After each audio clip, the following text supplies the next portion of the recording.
पुस्तक का नाम परिवार बने स्वर्ग। लेखक पंडित श्रीराम शर्मा आचार्य। ऑडियो 2। पत्थर के नीचे से निकालें उंगली। वृद्धों के लिए उत्तम तो यह है कि जैसे ही बड़ी संतान गृहस्थी का बोझ संभालने लायक हो जाए, वैसे ही उसे पारिवारिक उत्तरदायित्वों को धीरे धीरे सौंपना आरंभ कर दें, यानी अपनी उंगली पत्थर के नीचे से निकाल लें। विश्वास हो जाए कि बड़े बच्चे ने घर संभाल लिया है, तो फिर सारा ही समय सामाजिक उत्तरदायित्व निभाने में लगाना चाहिए। यही वानप्रस्थ का प्रयोजन था। वास्तव में जिस प्रकार स्कूल जाने से कतराने वाले किशोर को हर कोई धमकाता है और न कमाने वाले प्रौढ़ की भर्त्सना करता है, उसी प्रकार 50 वर्ष से ज़्यादा के जो व्यक्ति समाज ऋण चुकाने में प्रमाद बरतते हैं, उन्हें सामूहिक घृणा व सामाजिक तिरस्कार का भागी होना चाहिए। भविष्य का दर्पण बचपन। मनुष्य का बचपन एक दर्पण है जिसमें उसे भावी व्यक्तित्व की झलक मिल जाती है। विश्व के महापुरुषों की जीवनी से यह स्पष्ट देखने को मिलता है कि उनका बाल्यकाल किस तरह अनुशासित, सुसंस्कृत और आत्मसम्मान पूर्ण था। उनमें साहस, आत्मविश्वास, धैर्य, संवेदना की ऐसी उदात्त भावनाएं थीं जिन्होंने उन्हें महापुरुषों के स्थान पर पहुंचा दिया। इन सारे गुणों की सीख अधिकांश महापुरुषों को अपने परिवार से ही मिली। परिवार एक प्रयोगशाला होती है और माता उसकी प्रधान वैज्ञानिक। यदि इस प्रयोगशाला में सुसंस्कृत और आत्मसम्मानी बच्चे का निर्माण करना हो तो उसी के अनुरूप प्रयत्न किए जाने चाहिए। परिवार एक पाठशाला है। बच्चा यहाँ जो सीखता है वही उसके संस्कार बन जाते हैं। बच्चा उस कोमल डाल के समान है जिसे किसी भी ओर मोड़ा जा सकता है और यह जिम्मेदारी परिवार के हर वरिष्ठ सदस्य की है। आज के बच्चे जिस तथाकथित आधुनिकता में डूबे हैं, वह सुख के नशे से आरंभ होती है, मोहभंग की दशा से गुजरती है और त्रासदी में डूब जाती है। तिनके तिनके पर हो ध्यान। प्रगति का घोंसला छोटी छोटी आदतों के तिनकों से बुनकर तैयार होता है। विलियम जेम्स ने बच्चों में आदत डालने के लिए 4 नियमों का उल्लेख किया है: संकल्प दृढ़ता, कार्यशीलता, संलग्नता, अभ्यास। आदर्श चरित्र के निर्माण के लिए बालकों पर कड़ी मनोवैज्ञानिक नज़र रखनी चाहिए। चरित्रवान व्यक्ति में संकल्प शक्ति और आत्मगौरव का भाव कूट कूट कर भरा होता है। ऐसा व्यक्ति सदा अपने एक निश्चित सिद्धांत के अनुसार कार्य करता है। ऐसा व्यक्तित्व बनाने के लिए आरंभ से ही प्रयास किए जाने अत्यंत आवश्यक हैं। दंड का प्रयोग तभी करना चाहिए जब अन्य साधन असफल हो जाएं। प्रसिद्ध बाल मनोवैज्ञानिक ममफोर्ड के अनुसार दंड यदि प्रभाव डाल सका तो वह केवल गलत कार्य करने से व्यक्ति को रोक सकता है, परंतु उचित भावना नहीं उत्पन्न कर सकता। बच्चों के संबंध में श्री मां का कथन बिल्कुल उचित है। कठोरता के साथ नहीं, आत्मसंयम द्वारा बच्चों को नियंत्रित किया जाता है। जिज्ञासा जगाकर प्रखर बनाएं। प्रश्न मन में से उपजना और उसका सही समाधान मिलना ज्ञान वृद्धि का सबसे अच्छा तरीका है। अधिक जानने की इच्छा मनुष्य में मरण काल तक बनी रहती है, पर बचपन में यह खासी तीव्र होती है। इच्छा की तरह जिज्ञासा भी है जो मनुष्य को संपन्न एवं बुद्धिमान बनाती है। बचपन में जो अपने चारों ओर फैला हुआ देखता है, उसके संबंध में अधिक जानना चाहता है ताकि उपयोग कर सके। वास्तव में शारीरिक भूख प्यास की तरह मानसिक भूख को भी तृप्त करना अत्यंत आवश्यक है। विभिन्न आयु वर्ग के बच्चों की जिज्ञासाएं भी अलग अलग होती हैं। 3 वर्ष की आयु तक आते आते बच्चों की जिज्ञासाएं अच्छी खासी जग जाती हैं और वह संबंध क्षेत्रों में पाए जाने वाले पदार्थों के संबंध में अनेक नाम जान लेने भर से संतुष्ट नहीं होता, वरन उनके बारे में अधिक जानकारी प्राप्त करना चाहता है। बुद्धिमान अभिभावक बच्चे की इस बौद्धिक आवश्यकता को समझते हैं और उन्हें यथार्थता समझाने का प्रयत्न करते हैं। इससे कुछ बड़े बच्चों की जिज्ञासा को चित्रों के द्वारा तृप्त किया जा सकता है। चित्र ऐसा हो जिन्हें या तो उसने देखा हो या कल्पना के आधार पर उनका अनुमान लगा सकता हो। इसके अतिरिक्त सचित्र कहानियों द्वारा भी उसकी जिज्ञासा का समाधान हो सकता है। 8 से 10 वर्ष के बच्चों को वे बातें बतानी चाहिए जो उसकी छोटी परिधि में काम आती हैं और देखने को मिलती हैं। 10 से 18 वर्ष की आयु ऐसी होती है जिसमें दृष्टिकोण निखरता है और स्वभाव बनता है। उनकी जिज्ञासाएं भी इसी प्रकार की होती हैं जिन्हें पर्याप्त ध्यान देकर तृप्त करना चाहिए। ग्रह संचालन के 2 दृष्टिकोण हैं, एक अहंकार व स्वार्थ का, दूसरा आत्मत्याग, सेवा, प्रेम और परमार्थ का। पहला दृष्टिकोण बंधन और पतन की ओर ले जाने वाला है, सो शास्त्रों ने इसकी निंदा की है। दूसरा दृष्टिकोण उत्थान, पुण्य और मुक्ति प्रदान करता है। सप्त ऋषियों ने भी इसी गृहस्थ धर्म को अपनाया। पंडित श्री राम शर्मा आचार्य। सुखी परिवार के 5 महामंत्र। परिवार को सुखमय रखने के लिए निम्नलिखित 5 महामंत्र रामबाण सिद्ध हो सकते हैं। शर्त मात्र यह है कि उन्हें सबसे पहले अपने पर लागू किया जाए, तब दूसरों से अपेक्षा की जाए। वास्तव में बड़े जो सिद्धांत बच्चों के सामने परोसते हैं, उसे पहले अपने पर लागू करें तो धरती स्वर्ग बन जाए। पहला, परस्पर आदर भाव से देखना। एक दूसरे के दोषों को देखकर आलोचना करना अनुचित है। सभी मनुष्यों में कमजोरियां हैं। भूल करना भी मनुष्य का स्वभाव है। प्रत्येक व्यक्ति आपके घर का सदस्य होने के कारण उसका भी उस घर पर पूरा अधिकार है। यदि रुचि में साम्य न हो अथवा मत भिन्नताएं हो तो भी वह निरादर का पात्र नहीं है। यह संभव नहीं कि आपकी रुचि सबसे मिल सके। यदि दूसरों के दोषों के बारे में वास्तव में चिंता हो तो उसके बारे में अकेले में चर्चा कर लें, मगर उसमें शुभेच्छा ही प्रतिध्वनित होनी चाहिए, अपमान कतई नहीं। दूसरा, अपनी भूल स्वीकार करना। मतभेद की नौबत ही न आने पाए। अपनी ओर से कोई ऐसी बात मत आने दें जिससे कोई विवाद हो जाए, बल्कि दूसरी ओर से होने वाले विवाद को भी शांतिपूर्वक निपटा देना ही बुद्धिमानी है। अपने द्वारा हुई भूल को तुरंत स्वीकार कर लेना चाहिए। आपकी इस स्पष्टवादिता और आदर्श मनोवृत्ति का दूसरों पर अवश्य ही प्रभाव पड़ेगा। यदि आप भूल करके भी उसे स्वीकार नहीं करते तो दूसरों पर उसकी गलत प्रतिक्रिया होगी और क्षमा भाव के बजाय मन में भ्रांत धारणाएं बनी रहेंगी। तीसरा, आंतरिक मामलों में हस्तक्षेप न करना। सभी के विचार पृथक पृथक हो सकते हैं। यदि आपके परिवार के किसी सदस्य के विचार आपसे नहीं मिलते और वह अपनी विचारधारा के अनुसार कार्य करता है तो उसके मार्ग में रुकावट न डालिए।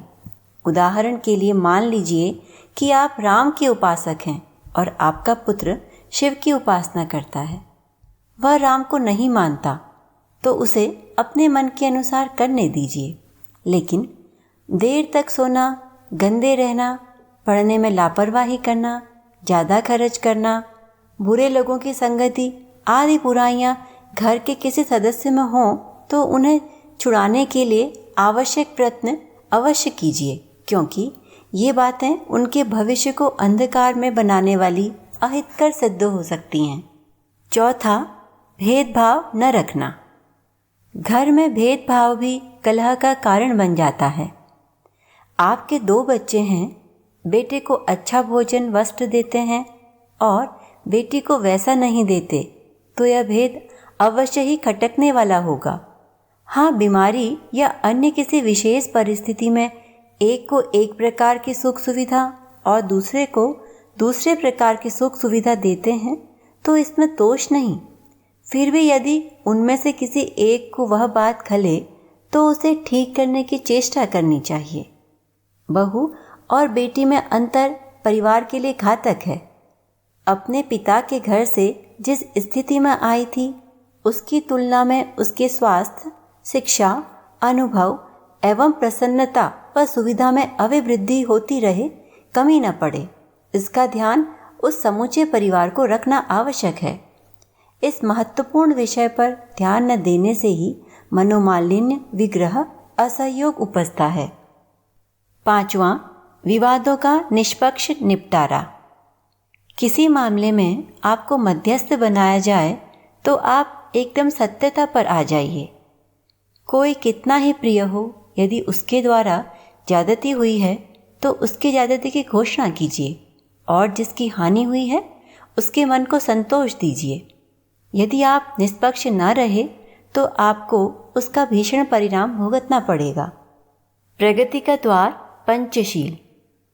पारिवारिक पंचशीलों को सुव्यवस्था, नियमितता, सहकारिता, प्रगतिशीलता, शालीनता को 5 सत्प्रवृत्तियों के रूप में समझा जा सकता है।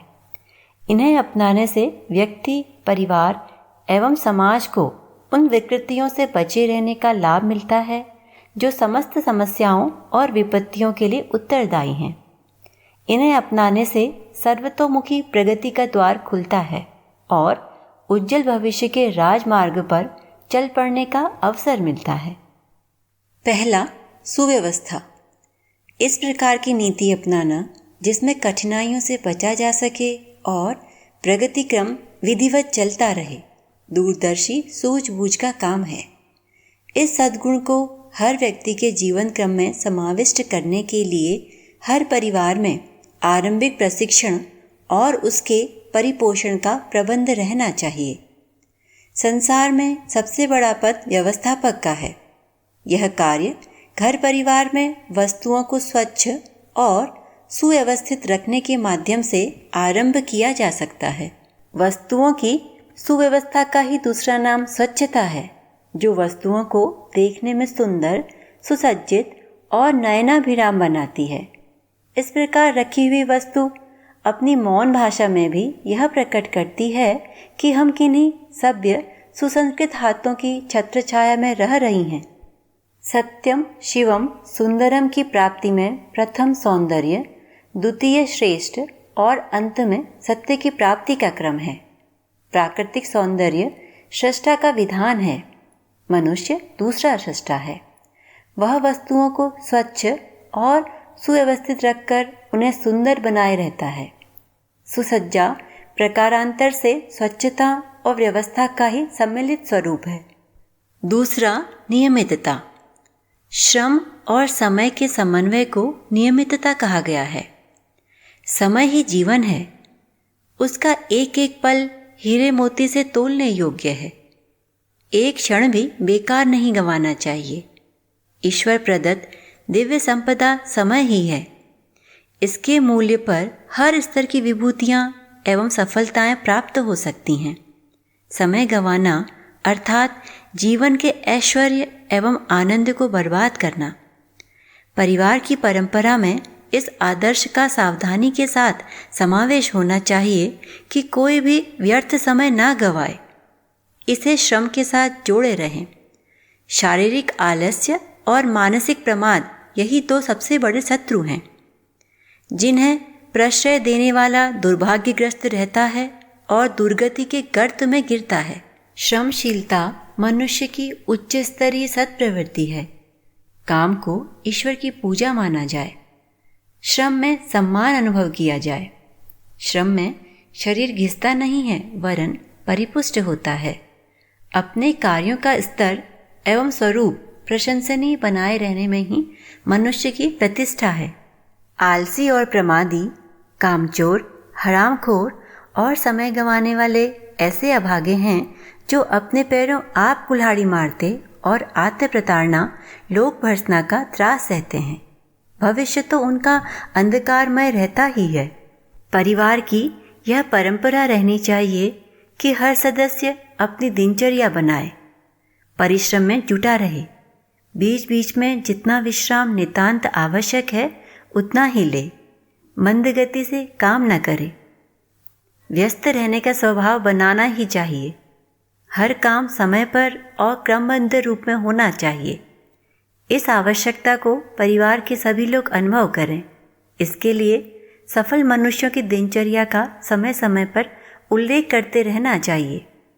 हर काम का समय निर्धारित हो। सभी अपना काम नियत समय पर नियमित रूप से करें। विशिष्ट परिस्थितियों में अनिवार्य कारण होने पर ही व्यक्तिक्रम के अपवाद होने चाहिए। अनुशासन का अभ्यास इसी प्रकार होता है कि शरीर को श्रम में और मन को उत्कृष्ट स्तर का बनाने के लिए उत्कृष्ट चिंतन में लगाए रखा जाए। जिसने समय का मूल्य समझा है उसी ने जीवन का लाभ लिया है। महिलाओं के समय की बर्बादी इसीलिए होती है कि उनसे संबंधित काम दूसरों की अनियमितता के कारण अस्त व्यस्त पड़े रहते हैं। उनका 3/4 समय इसी में नष्ट होता है। अन्यथा वे गृह कार्यों को कुछ ही घंटों में निपटा कर अन्य उपयोगी कामों में लग सकती हैं। तीसरा, सहकारिता। सहकारिता प्रगति का मूल मंत्र है। जहाँ भी वह सत्प्रवृत्ति जितनी मात्रा में अपनाई जाएगी वहाँ उसी अनुपात में सद्भावना की वृद्धि होगी, घनिष्ठता बढ़ेगी। मिलजुल कर काम करने से काम का आनंद भी बढ़ता है और स्तर भी। अधिक सुयोग्यों से सीखने और कम योग्यों को सीखने का अवसर भी मिलता है। जब साथ साथ काम करने की आदत डाली जाए, भोजन बनाने से लेकर कपड़े धोने तक के कार्य सामूहिक रूप में किए जाएं, तो कार्य भी जल्दी निपटेगा और आनंद भी आएगा। अधिक योग्यों को कम योग्यों की ज्ञान वृद्धि एवं प्रगति में स्थिति के अनुरूप सहायता करने का ध्यान रखना चाहिए। अधिक पढ़े कम पढ़ों को पढ़ाया करें। छोटी आयु के बड़ों के कामों में हाथ बटाया करें। एकाकीपन दूर किया जाए। रिजर्व नेचर के अपने तक सीमित रहने वाले व्यक्ति या तो स्वार्थी बन जाते हैं या आत्महीनता की ग्रंथि से ग्रसित होकर अनगढ़ असामाजिक रह जाते हैं। इसलिए परिवार व्यवस्था के हर कार्य में सहकारी प्रयत्नों को यथासंभव अधिकाधिक स्थान दिया जाना चाहिए। घर के सब कामों को मिलजुल कर करने की आदत डाली जाए। आमतौर से घर के दैनिक कामों में सफाई, रसोई, कपड़ों की साज संभाल, वस्तुओं को यथास्थान लगाने जैसे काम प्रमुख होते हैं। इन्हें एकाध महिला के ऊपर ना छोड़कर घर के सभी स्त्री पुरुष करने में जुट पड़ें और हिल मिलकर इन्हें निपटाएं तो यह अत्यंत मनोरंजक माहौल बन जाता है और सभी काम प्रायः 1-2 घंटे में ही निपट जाता है। चौथा, प्रगतिशीलता। भौतिक दृष्टि से आगे बढ़ने और आत्मिक दृष्टि से ऊंचे उठने की प्रक्रिया को प्रगतिशीलता कहते हैं।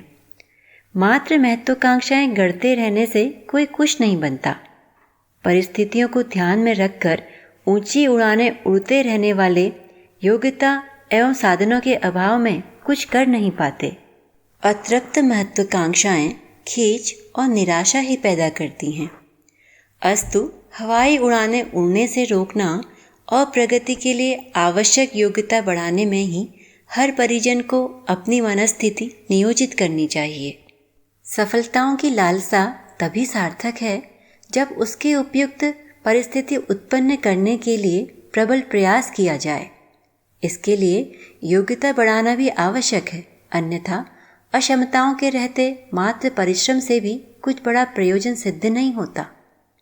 इस संदर्भ में परिवार के सदस्यों को सुशिक्षित बनाने के लिए अध्ययन का, बलिष्ठ बनाने के लिए व्यायाम का, कुछ कमाने के लिए गृह उद्योगों का, शिल्प कौशलों का, गायन वादन का चस्का लगाया जाए और उसके लिए साधन जुटाए जाएं।